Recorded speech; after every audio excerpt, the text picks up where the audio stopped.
Bonjour. Alors aujourd'hui, nous allons parler des pensées, les pensées qui nous habitent. Et pour cela, nous allons prendre des notes aussi. je vous conseille toujours de prendre des notes et, parce que c'est important en fait. C'est le seul moyen de vraiment apprendre. Alors, je vous attends. Prenez vos cahiers et soyez prêts.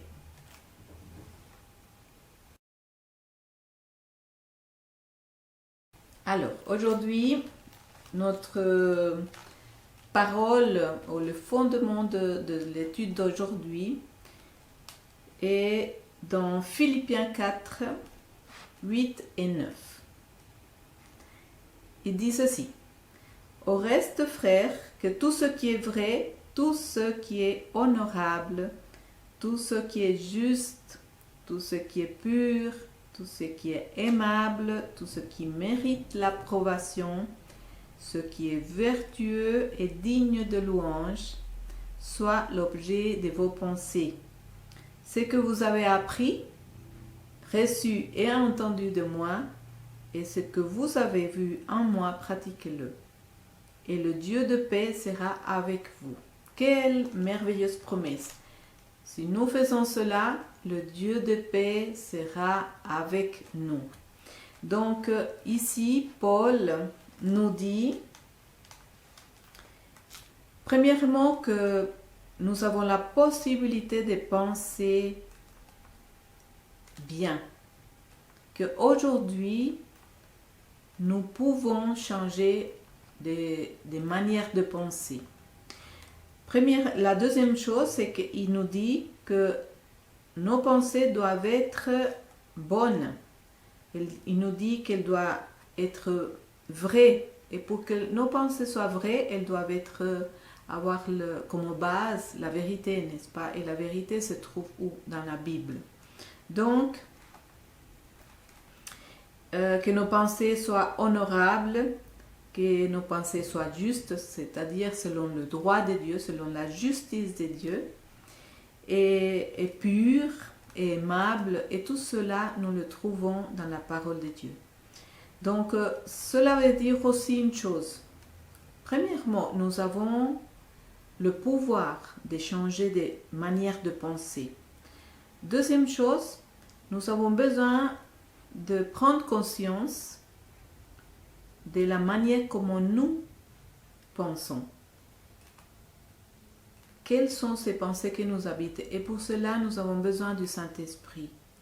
Parce que parfois, nous ne sommes pas conscients de toutes ces pensées qui nous habitent à longueur des journées.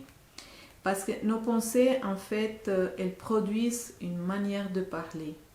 Et si nos pensées sont mauvaises, alors nous allons parler d'une mauvaise manière. Et si notre confession est mauvaise, les résultats sont mauvais aussi. Donc, le Seigneur veut, notre Père veut que nous puissions aligner nos pensées avec la parole. Et en le faisant, que nos paroles soient bonnes et nos actions aussi. Donc, nous avons ici une décision à prendre. Parce que avant Jésus-Christ, toutes les sources d'informations qu'on avait étaient celles du monde, n'est-ce pas? Et là maintenant, notre Père nous dit que c'est ça son instruction. Qu'on pense ce qui est vrai, qu'on pense ce qui est honorable, qu'on pense ce qui est juste, qu'on pense ce qui est pur, qu'on pense d'une manière aimable, qu'on pense à tous ceux qui méritent une approbation. Et et qu'elle soit digne de louange. Et cela veut dire que si avant toutes les sources d'informations qu'on recevait étaient celles du monde, c'est normal que nos pensées se basent sur ces sources-là. Donc, nous avons besoin de prendre une décision et vraiment fermer ces sources d'information. Mais ça, c'est la décision de chacun. Si nous faisons ceci, on va couper, c'est comme un arbre auquel on coupe une branche qui est mauvaise, n'est-ce pas? Donc, si je décide de fermer toute source d'information qui est mauvaise dans le monde, ça veut dire que je vais pouvoir me nourrir d'autres sources d'informations qui sont bonnes, n'est-ce pas? Et donc, prendre une décision pour pouvoir changer nos pensées est importante. La deuxième chose, c'est dans Genèse 6, l'Éternel dit,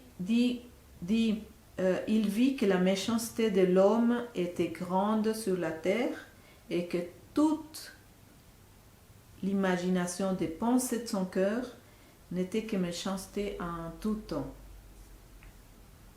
Donc, nous voyons ici qu'en fait, cette manière de penser mauvaise, c'est pas maintenant.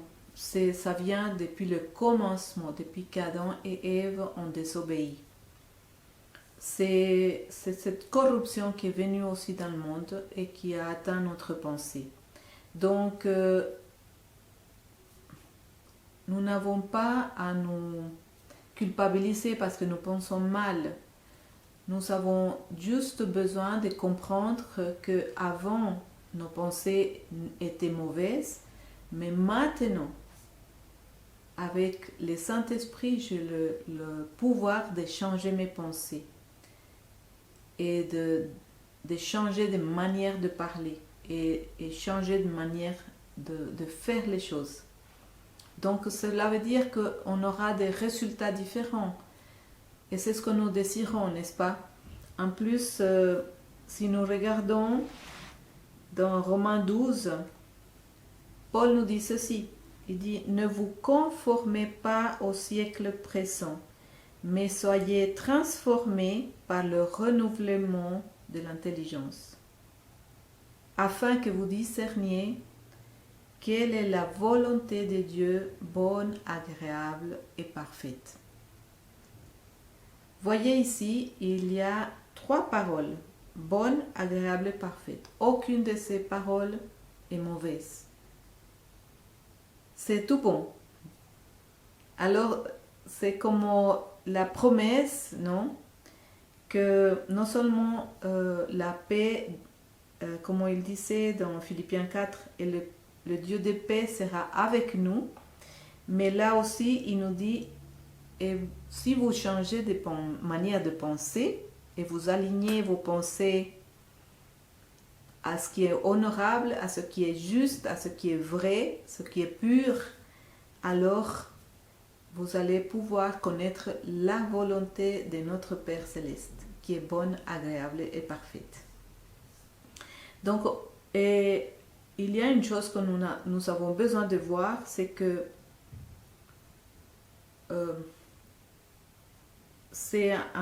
quand il dit ne vous conformez pas, c'est quelque chose, c'est une action qui est de notre part.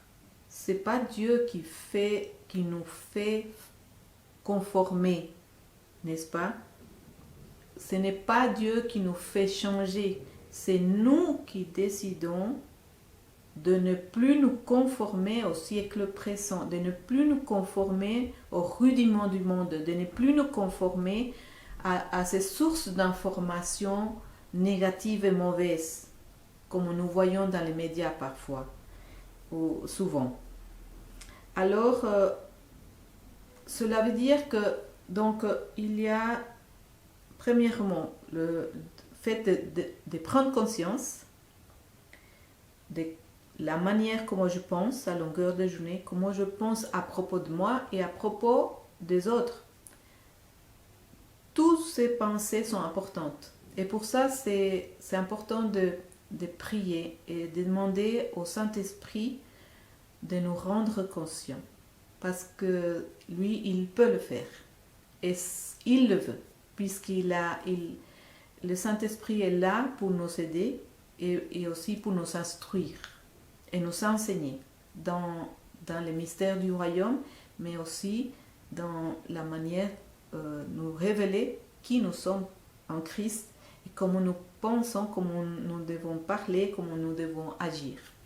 Donc, maintenant, la deuxième chose, donc, être conscient de nos pensées. La deuxième chose, c'est prendre des décisions, de dire, maintenant je pense comme ça, je décide, je ne vais plus penser comme ça, et si c'est une source d'information qui était là dans ma vie, qui me faisait penser comme ça, je coupe cette source d'information et je ferme la porte. C'est avec le pouvoir de Dieu que je fais ça, avec l'autorité de notre Seigneur Jésus-Christ que nous faisons cela. Et ensuite, il dit dans Ésaïe 55, c'est quelque chose c'est des versets que nous connaissons très bien, mais parfois nous ne réfléchissons pas à ce qu'on lit.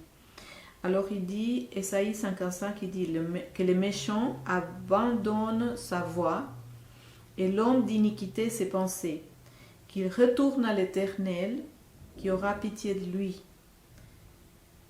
à notre Dieu qui ne se lasse pas de pardonner. Pourquoi il dit ça, le Seigneur? Il dit que le méchant abandonne sa voie. Cela veut dire que la voie que nous suivions était mauvaise, n'est-ce pas? Puisqu'il nous conseille de l'abandonner. Et c'est de nouveau un impératif, donc l'action réside sur moi, elle reste sur moi. C'est moi qui décide d'abandonner une voie mauvaise. Alors, et la deuxième chose, moi ça me remplit de joie parce que quand on commence à aller dans le sens de Dieu, on voit que notre vie commence à changer. Et on voit que on commence à avoir des résultats qui sont alignés avec la vie, la paix, l'amour, le pardon, la joie. Alors, ici, il dit que l'homme d'iniquité abandonne ses pensées. Donc, c'est de nouveau une action qui m'appartient. Maintenant, si je désire continuer de penser comme je le fais, ça te regarde et Dieu ne va pas interférer. Il ne va rien faire pour t'empêcher. Mais tu pourras pas non plus venir te plaindre de pourquoi les résultats dans ta vie sont pas bons ou pourquoi tu as des situations adverses, pourquoi ceci ou cela.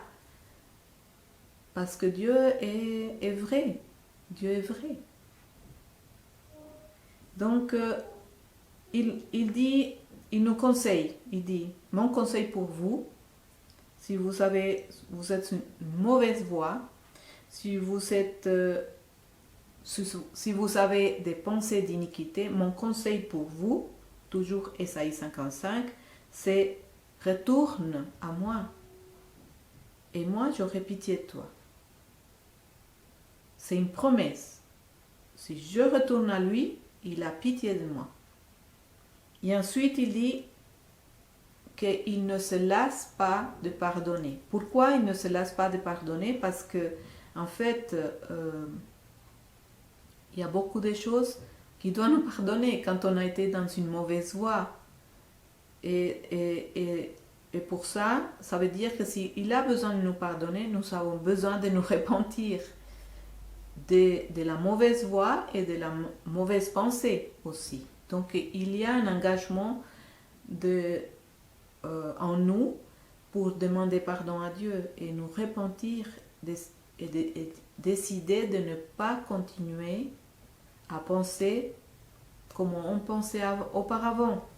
Donc maintenant au verset 8, il dit « Mes pensées ne sont pas vos pensées et vos voix ne sont pas mes voix, dit l'Éternel.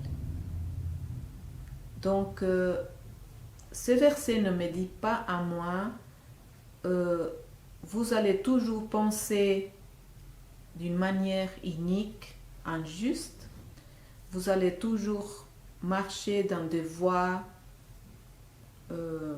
mauvaises. Non, ce verset à moi, il me dit, surtout après le verset d'avant qui dit abandonne la mauvaise voie et abandonne tes pensées d'iniquité. Ce verset là, il me dit parce que si tu fais ça, tu abandonnes tes pensées d'iniquité, si tu abandonnes cette mauvaise voie, je vais t'apprendre une meilleure manière de penser et je vais t'apprendre une excellente voie, un bon chemin, un meilleur chemin pour vivre ta vie. Donc pour moi, c'est un sujet de joie, ce verset. Ça veut dire que j'ai la capacité aujourd'hui en moi, par le Saint-Esprit, d'apprendre de nouvelles choses, et parce que je suis une nouvelle créature, j'ai aujourd'hui la possibilité d'apprendre de nouvelles choses et je vais apprendre de nouvelles choses. Je vais apprendre à penser d'une nouvelle manière. Et cette fois, à la manière de Dieu.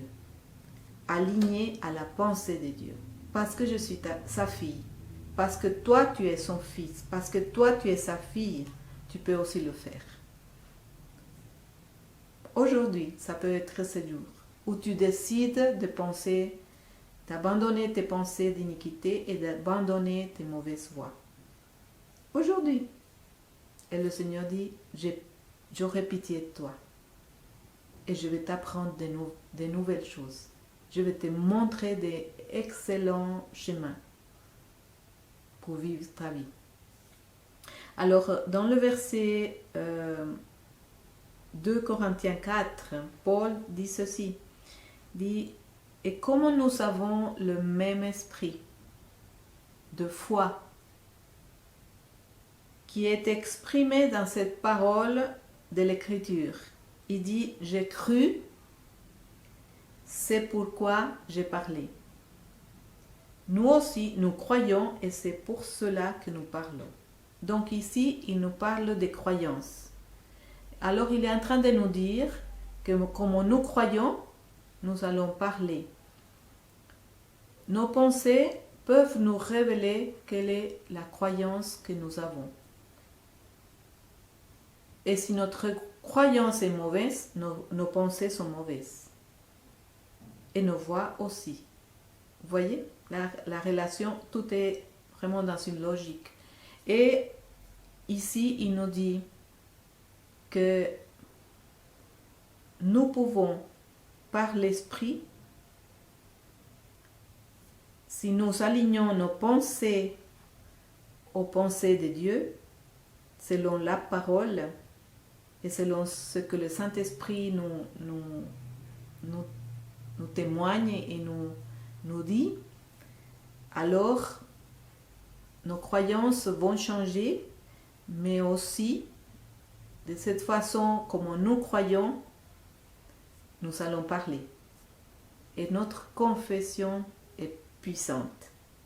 Alors, mes amis, et cela veut dire qu'il y a des choses que Dieu nous donne pour pouvoir commencer à penser d'une manière. Par exemple, si nous allons dans 1 Pierre 2, 9, il est écrit ceci à propos de nous. C'est notre identité. Vous, au contraire, vous êtes une race élue, un sacerdoce royal, une nation sainte, un peuple acquis afin que vous annonciez les vertus de celui qui vous a appelé des ténèbres à son admirable lumière. Waouh, ça nous change beaucoup.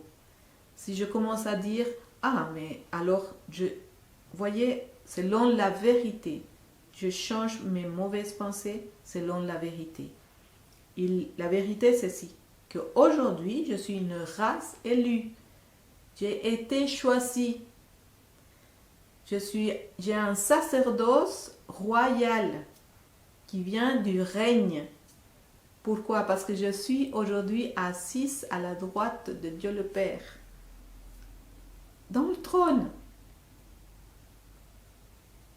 Je suis une nation sainte parce que lui, il m'a sanctifié. Alors je marche comme une personne dans la sainteté. Un peuple à qui je lui appartiens. Vous voyez l'appartenance? Je lui appartiens. Toi, tu lui appartiens. Tu appartiens à Dieu. Et il dit, afin qu'on annonce les vertus de celui qui nous a appelés des ténèbres à la lumière. Donc aujourd'hui, je suis dans la lumière. Je peux le dire, je suis dans la lumière.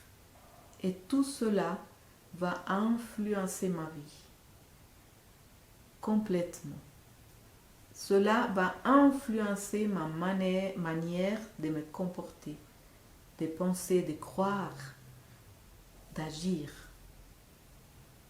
Alors mes frères et sœurs, soyez bénis par cette parole et j'espère que pendant toute cette semaine, vous puissiez vraiment être confrontés à vos propres pensées, ces pensées qui sont là et dans l'inconscient, et que vous puissiez décider par rapport à elles si vous les gardez ou vous les rejetez et vous fermez la porte.